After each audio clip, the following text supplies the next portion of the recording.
পেঁয়াজটা লাল হয়ে গেছে, এখন মশলাটা এর মধ্যে দিয়ে দেবো।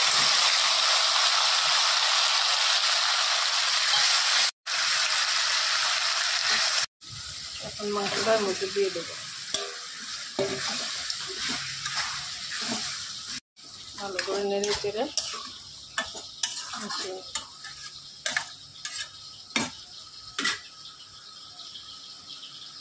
স্বাদ মতো নুন দিয়ে দিলাম।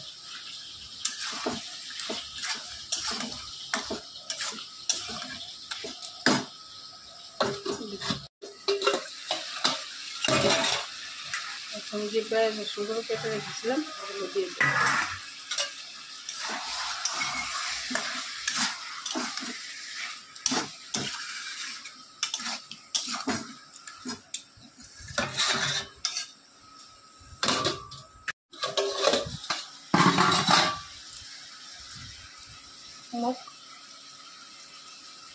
সয়া সস দিয়ে দিলাম, খেতে ভালো লাগে, মাংসের টেস্টটা বাড়িয়ে দেয়।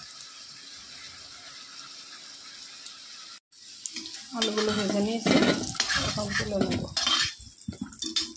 মাংস আলুটা এর মধ্যে ঢেলে দিলাম, দিয়ে ভালো করে কষিয়ে নেব। মাংসটা কষানো হয়ে গেছে, এখন পরিমাণ মতো জল দিয়ে দিব।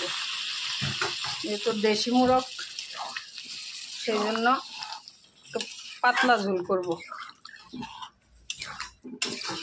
আপনারা যেরকম ভালোবাসেন সেরকম দেবেন। আমরা পাতলা ঝোলটাই ভালোবাসি দেশি মুরগের।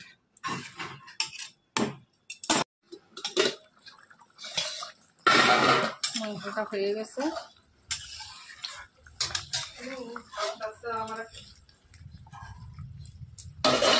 এখন গরম মশলাটা দিয়ে নামিয়ে নেব।